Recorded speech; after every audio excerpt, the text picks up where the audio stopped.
আর দেখতে কত সুন্দর হয়েছে, দেখুন কালারটা এসছে, দেখুন কত সুন্দর। নমস্কার বন্ধুরা, সানদীর রান্নাঘরে আপনাদের সবাইকে স্বাগত জানিয়ে চলে এসেছি আবারও আমরা মশলার রেসিপি নিয়ে। আজকে আমরা বানাবো ম্যাগি মশলা। ম্যাগি মশলা বানানোর জন্য যে কি কি নিয়েছি একটু দেখিয়ে দিই।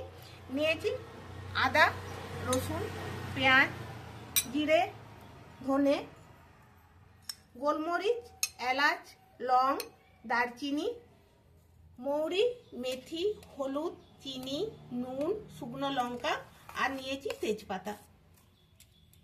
এই চামচ মাপ করে আমি দিচ্ছি মশলাগুলো। গোটা জিরে 2 চামচ, গোটা ধনে 2 চামচ,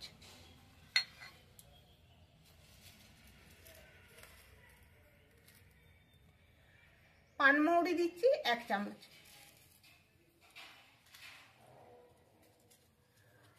দুটো শুকনো লঙ্কা ডাঁটিগুলো ছাড়িয়ে নিচ্ছি, একটা তেজপাতা এইভাবে ছোট ছোট করে কাঁচি দিয়ে কেটে নিয়েছি,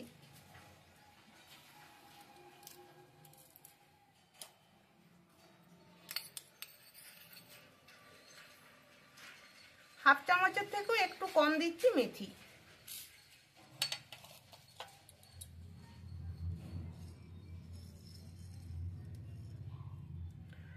পনেরো 20টার মতো দিচ্ছি গোলমরিচ,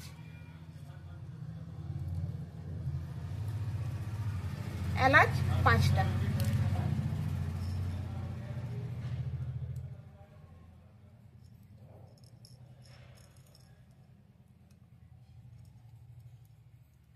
আর 10টার মতো লং,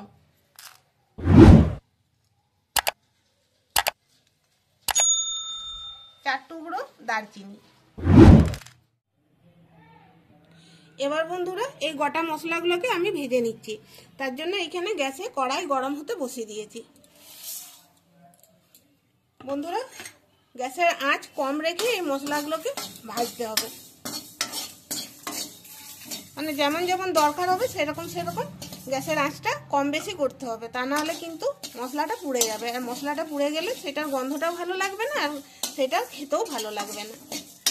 অনবরত এরকম করেই নাড়তে হবে। মোটামুটি 1 থেকে 1.5 মিনিট ভাজলেই মশলাটা ভাজা হয়ে যাবে। ভাজার সময়তে দেখবেন একটা মশলার থেকে খুব সুন্দর সেন্ট উঠবে, তখনই বুঝতে হবে যে মশলাটা ভাজা হয়ে গেছে। এরকম শুকনো লঙ্কাগুলো একটু এভাবে চেপে চেপে দিতে হবে, কারণ মশলাগুলো তাড়াতাড়ি ভাজা হয়ে যাবে, শুকনো লঙ্কাটা ভাজতে একটু সময় লাগবে বেশি।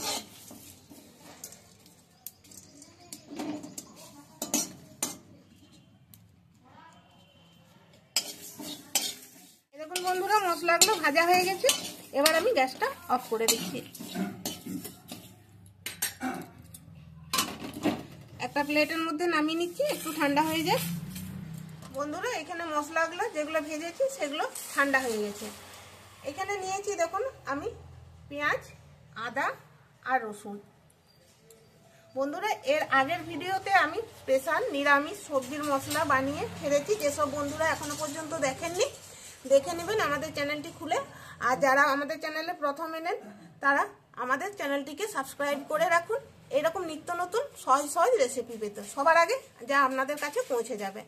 এখানে দেখুন আমি 2 ইঞ্চির মতো আদাকে এইভাবে ছোট ছোট করে কেটে আর রোদে শুকিয়ে নিয়েছি। দেখুন একদম খড়খড় করে শুকিয়ে গেছে, এরকম ভাঙা যাচ্ছে।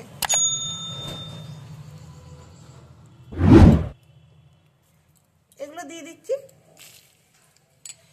এখানে আমি মোটামুটি 15 থেকে 20টা কোয়া রসুন এরকম সরু সরু করে কেটেছি, এগুলোও দেখুন রোদে আমি শুকিয়ে নিয়েছি। এই দেখুন খুব সুন্দর শুকিয়ে গেছে, যেগুলো এগুলোও ভাঙা যাচ্ছে।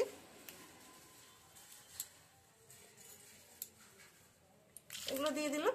2টো পেঁয়াজ আমি পাতলা পাতলা করে কেটেছি, কেটে এগুলোকেও আমি রোদে শুকিয়ে নিয়েছি। যদি ভালো করে রোদে না শুকায় সেই ক্ষেত্রে শুকনো কড়াইয়ে একটু গ্যাসে বা উনানে হালকা আঁচে নেড়ে নিতে হবে, তাহলেই কিন্তু এরকম খড়খড়া হয়ে শুকিয়ে যাবে। এই দেখুন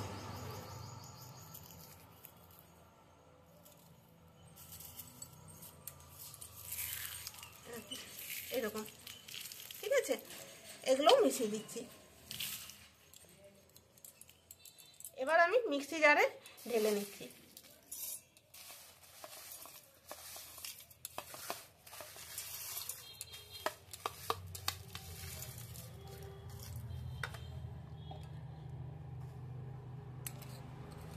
দিয়ে দিচ্ছি স্বাদ মতো নুন,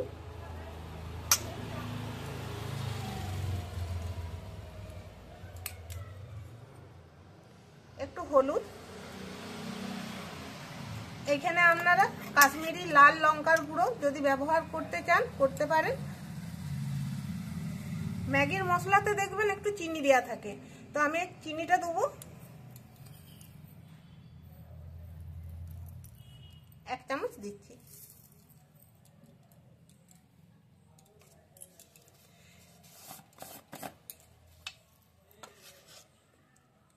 হাফ চামচের মতো দিচ্ছি কর্নফ্লাওয়ার।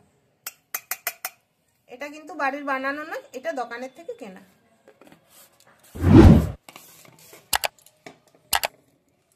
এবার সব উপকরণগুলো আমি গুঁড়িয়ে নিচ্ছি। এই দেখুন মশলাটাকে গুঁড়িয়ে নিয়েছি, আর দেখতে কত সুন্দর হয়েছে দেখুন, কালারটা এসছে দেখুন কত সুন্দর।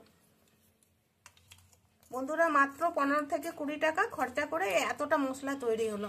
বাজারে যে ম্যাগির মশলার প্যাকেটটা আমরা 5 টাকা বা 6 টাকা বোধহয় এখন দাম হয়েছে কিনে খাই, তার থেকে কিন্তু অনেক অনেক গুণ বেশি এই মশলাটা। স্বাদে গন্ধে তো ভরপুর বটেই।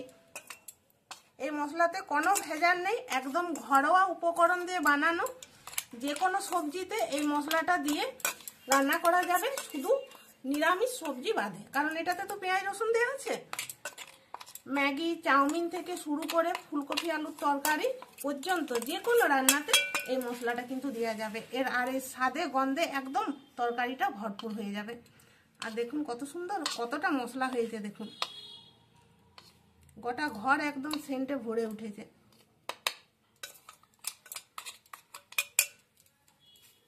বন্ধুরা আশা করব আজকের এই মশলার ভিডিওটি আপনাদের ভালো লেগেছে। ভালো লাগলে লাইক, শেয়ার, কমেন্ট করবেন। আমাদের চ্যানেলটিকে সাবস্ক্রাইব করে আমাদের পাশে থাকবেন। এরকম আমি একটা এয়ারটাইট কৌটো নিয়ে নিয়েছি, আর এই কৌটোতেই আমি ভরে রাখবো। এটা 1 বছর রাখলেও কিন্তু কোনো খারাপ হওয়ার চান্সই নেই, কারণ আমি এইভাবেই বানিয়ে রাখি, তো ফ্রিজে রাখার কোনো দরকার নেই। আর যারা একটু বেশি দিন পর্যন্ত রাখতে চান, একটু পরিমাণে বেশি বানাতে হবে, সেক্ষেত্রে একটু বেশি দিন পর্যন্ত থাকবে। একবার বাড়িতে আপনারাও এইভাবে বানিয়ে দেখবেন। খুব সুন্দর একটা মশলা, সহজেই তৈরি হয়ে যাবে, সেরকম বিশেষ কিছুই লাগছে না। যা যা উপকরণ আমি দিলাম আশা করব সবার বাড়িতেই কম বেশি এগুলো থেকেই থাকে।